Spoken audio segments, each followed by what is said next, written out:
प्यारे बच्चों नमस्ते। चलो आज हम लोग कृदंत प्रत्यय को पढ़ने जा रहे हैं। उसके अंतर्गत हम आज 4 प्रत्ययों को पढ़ेंगे। आप देखिए यहाँ हमने 4 प्रत्ययों को लिखा है।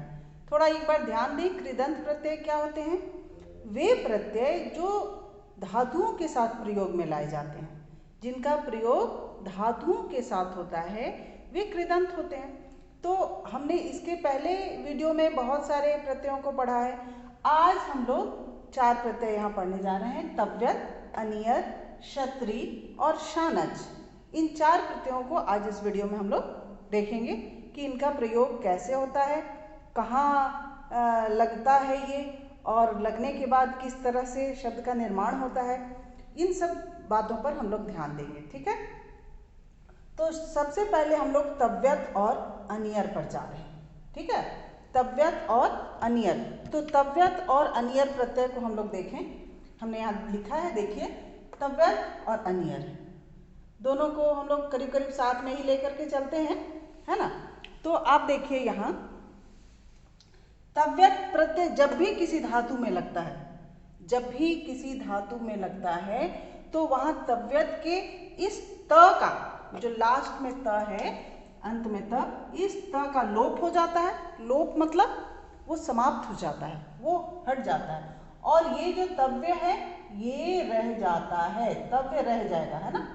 और यहाँ देखिए, यहाँ पर हम लोग इसका मीनिंग भी जान लेते हैं कि तव्यत प्रत्यय जब भी लगता है किसी में, किसी भी धातु में, तो उसका जो मीनिंग है ना, तो वो चाहिए के अर्थ में होता है। तव्यत प्रत्यय जब भी किसी धातु में लगता है तो जो अर्थ होता है वो चाहिए के अर्थ में हो जाता है। तो उसको आप ये भी कह सकते हैं कि विधिलिंग की जगह पे भी हम इसको प्रयोग में ला सकते हैं, है ना। और जैसे एक बहुत चलता फिरता शब्द है जो कि हम लोग अपनी हिंदी भाषा में भी उसका प्रयोग करते हैं, तो जैसे है कर्तव्य।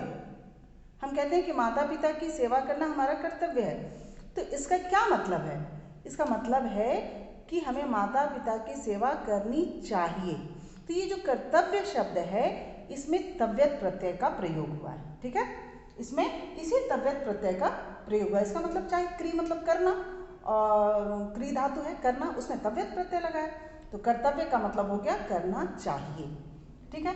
तो ये हो गया तव्यत। अभी आप देखिए कि जब ये लगता है किसी में तो कैसे कैसे शब्द, जैसे हमने दा में लगाया, दा मतलब देना, तो तव्यत लगाया तो ये बन गया दातव्य।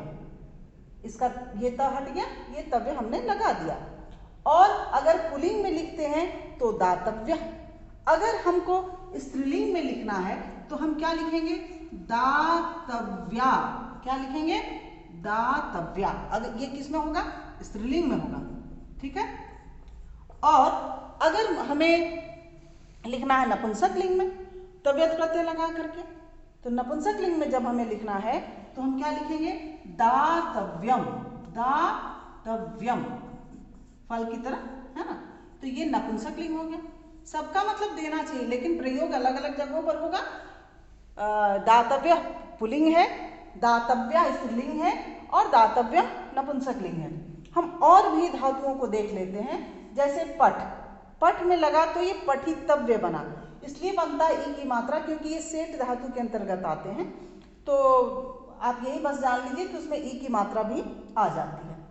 और कुछ धातु जिसके अंत में म रहे, म रहता है, तो उस म की जगह पर हम ऊपर में एक अनुस्वार ले आते हैं। तो जैसे नम या गम है, तो इसमें अगर हम तव्यत प्रत्यय का प्रयोग करेंगे तो वो नंतव्य बनेगा, और गम में लगाए तो गंतव्य बनेगा, है ना। गंतव्य स्थल, ये हमारा गंतव्य स्थल है, कहते हैं ना, मतलब वहां जाना चाहिए।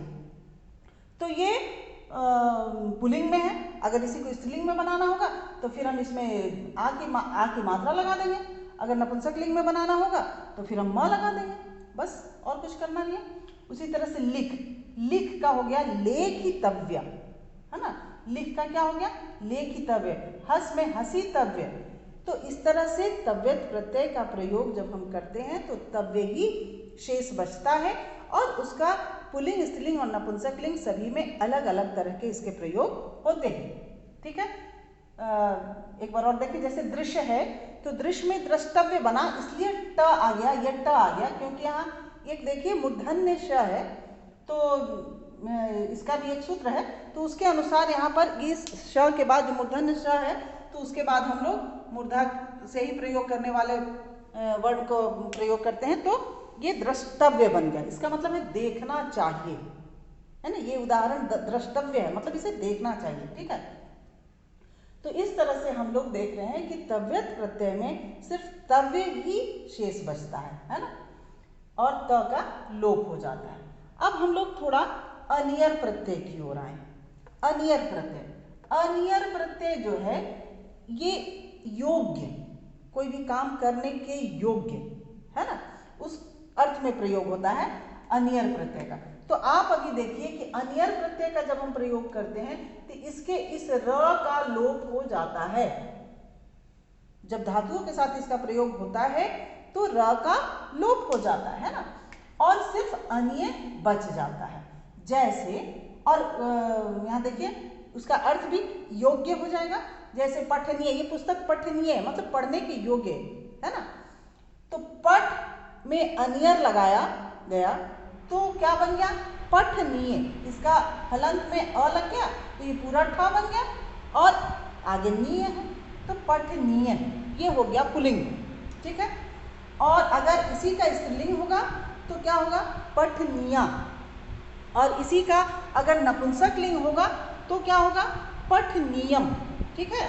पठनीय, पठनीया और पठनीयम।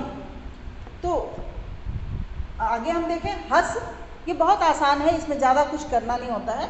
हस है तो हसनीय, हसनिया हसनियम बनेगा। इसका हम लोग दो लिख लेते हैं कि स्त्रीलिंग में क्या बनेगा, नपुंसक लिंग में क्या बनेगा। जैसे पठ का लिखें तो पठनिया, पठनिया, ये हो गया आपका स्त्रीलिंग में पठनिया। स्त्रीलिंग पठ में हमने अनियर प्रत्यय का प्रयोग किया, तो वो स्त्रीलिंग में उसका प्रयोग जब करेंगे तो पठनिया बनेगा, और जब नपुंसक लिंग में करेंगे तो पठनीयम, क्या बनेगा, पठनीयम।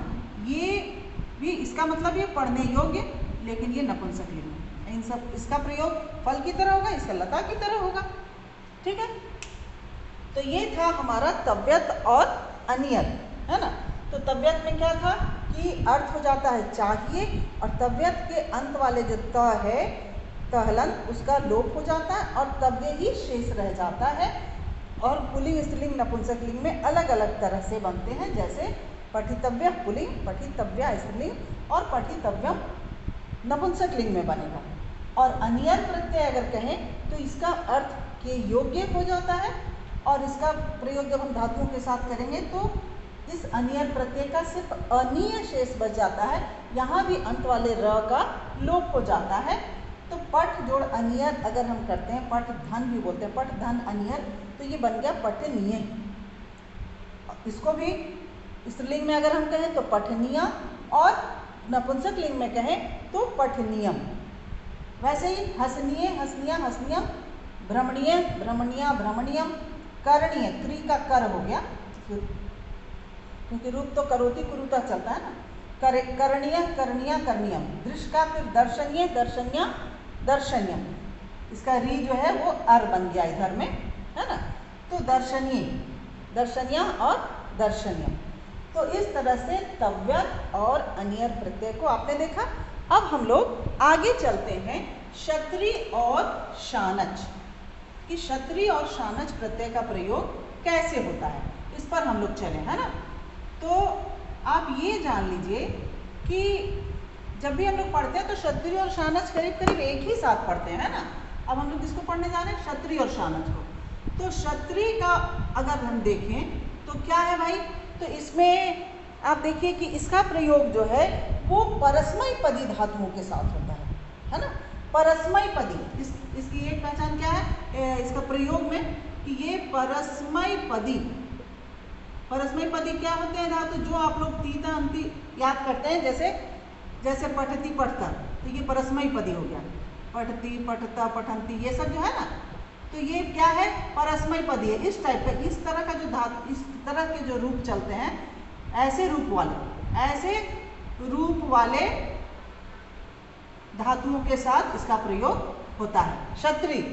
और जब ये लगता है ना, जब क्षत्रि प्रत्यय जब भी किसी में लगता है ना, तो उसका अर्थ जो है वो कोई करते हुए, कोई काम करते हुए, जैसे रोता हुआ बालक गिर गया, ऐसे अगर हम कहें तो वो कोई भी काम करते हुए, इस अर्थ में इसका प्रयोग होता है, ठीक है ना।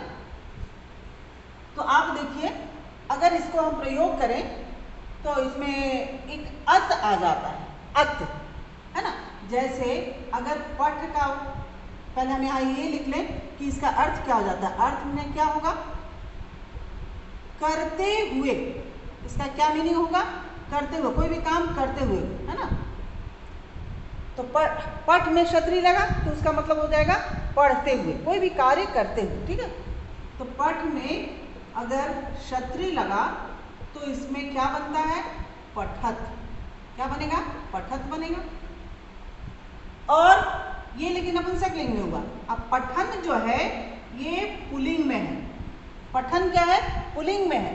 और स्त्रीलिंग जब बनेगा तो ये पठंती, बड़ी की मात्रा देंगे, दीर्घ की मात्रा देंगे।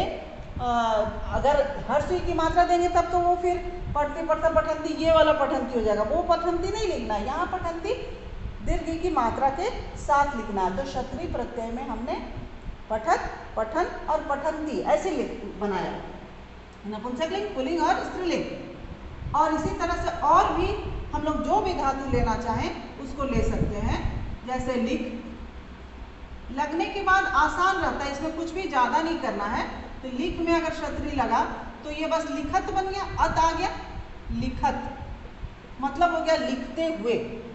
वैसे ही लिखन और लिखंती कैसे बनेगा, लिखन और लिखंती, ऐसे बनते चला जाएगा, मतलब लिखती हुई। इस तरह से हम इसका प्रयोग करते हैं, है ना। और जैसे और भी ले सकते हैं, जैसे धातु है आपका दृश्य।